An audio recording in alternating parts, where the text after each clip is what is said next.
असं वाटतं की प्रत्येक रसिकाच्या मनात प्रत्येक गाण्याचं एक एक घर असतं. अशी शेकडो हजारो घरं मिळून मनात गाण्यांचे गाव तयार होतात. ती गावं अनेक आवडते संगीतकार, गायक, संगीत संयोजक, वादक, गीतकार यांच्या नावांची असतात. आणि मनात जो कोणी मी नावाचा प्राणी असतो, त्याचा या गावाहून त्या गावाला जाण्याचा प्रवास अखंड चालूच असतो. गावांच्या मधल्या रस्त्यांवरच्या प्रवासात गाण्यांना चिकटून राहिलेल्या वैयक्तिक आठवणी, माहिती, अनुभव, गोष्टी, किस्से यांची माळरानं, शेतं, झाडं, जंगलं, डोंगर, दऱ्या, घाट यांचा घनदाट असा रंगीत संगीत भूगोल असतोच.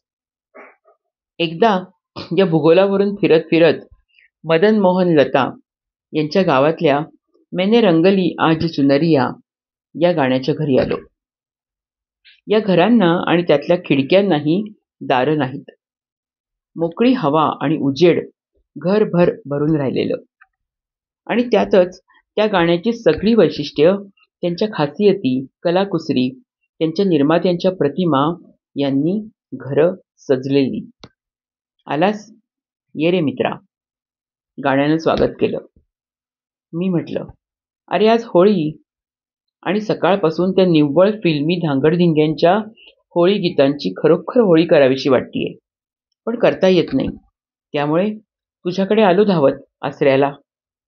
अजूनही जायचंय काही आवडत्या घरी, जसं कुमारजींचं रंग न डारो श्यामजी, गिरिजा देवींचं रंगी सारी गुलाबी चुनरिया रे, लताबाईंचं केणू संग खेलू होली, आशाबाई मन्नाडे यांचं अरे जा रे हट नटखट, आणि अशीच होळीची निवडक चांगली गाणी यांच्याकडेही जायचंय जमलं तर.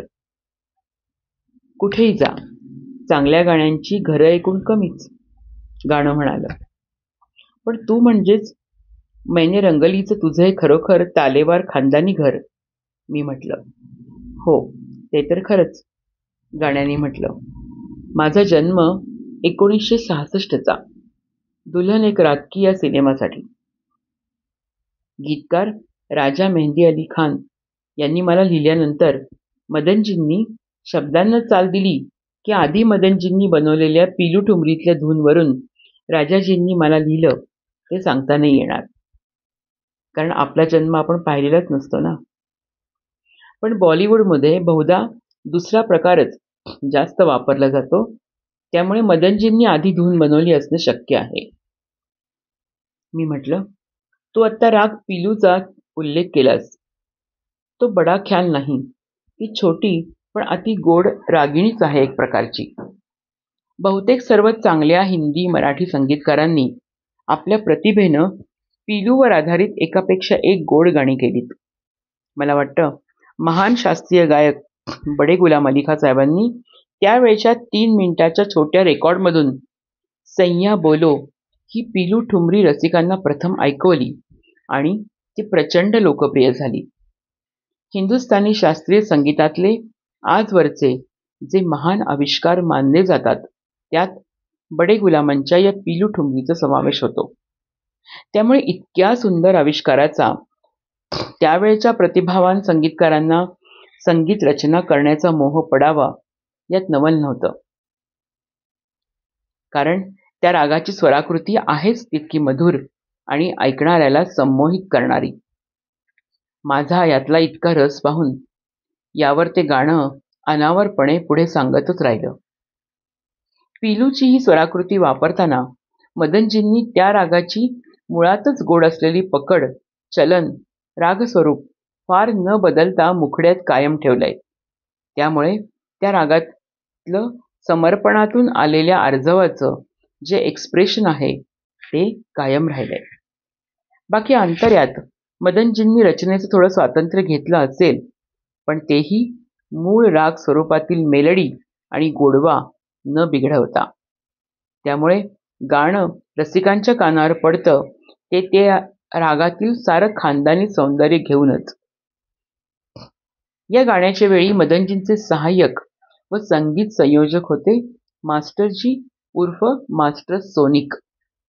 1961 सालातल्या संजोगपासून मदनजी व मास्टरजी यांच्या जोडीनं फिल्मी संगीताच्या संयोजनाचा आयामच बदलून टाकला होता. एक सांगीतिक क्रांतीच किंवा खरं म्हणजे एक इतिहास घडवला जात होता. हेही गाणं त्याला कसं अपवाद असेल? गाणं होलीचं असल्यामुळे त्याला थोडासा डान्स म्युझिकचा, नृत्यगीताचा टच असणं स्वाभाविक होतं. तो थोडासा टच या गाण्यात पुरेपूर जाणवतो, पण टच म्हणण्यापुरताच. कारण गाणं नूतनवर चित्रित झालंय. तिचा संयत अभिनय आणि नृत्याची शैली लक्षात घेऊनच गाण्याचं संगीत संयोजन झाल्याचं जाणवतं. मदनजी, मास्टरजी यांच्या संयुक्त स्टाईलच्या स्ट्रिंग्ज म्हणजे ग्रुप व्हायोलिन्स, त्यांचे नेहमीचे आणि महान सतारवादक रईस खां यांच्या सतारीचे अप्रतिम पीसेस, फ्लूटचा सुंदर वापर अशा मर्यादित पण मेलोडियस वाद्यांमध्येच या गाण्याचं संगीत संयोजन मधुरपणे सजलं. इंट्रो पीस, M1, M2 हे सर्वसाधारणपणे सारखेच, पण गाण्याचं मूळ सौंदर्य वाढवणारे आहेत. हे सौंदर्यवर्धन हेच तर वैशिष्ट्य होतं मास्टरजींच्या संगीत संयोजनाचं.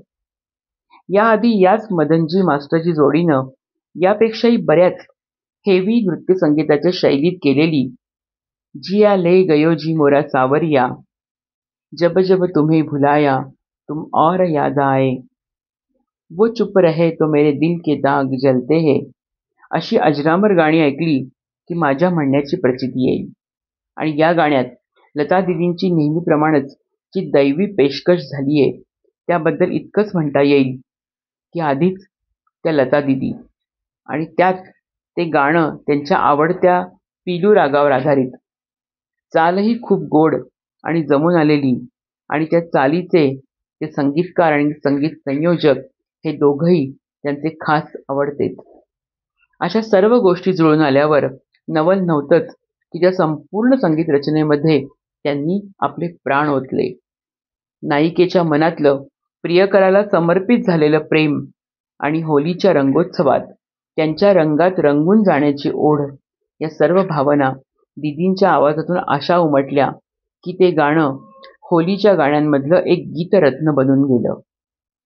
प्रत्येक प्रियकराच्या मनातला त्याच्या प्रियेचा असा रंगीन आवाज बनून गेलं की जो आवाज त्याला साथ घालतोय, ये रे प्रिया माझ्याशी रंग खेळायला, मी तर केव्हाच तुझ्या रंगात पुरती रंगून गेलीये,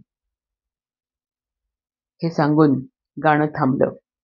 आता त्या गाण्याच्या घरात गाण्यानंतरची विश्रब्ध शांतता आहे.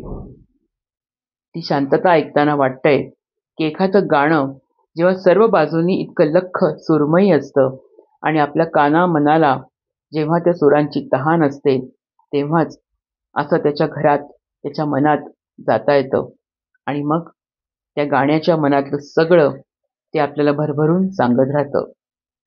ऐकूया तेच गाणं, मैंने रंग ली आज चुनरिया सजना तोरे रंग में.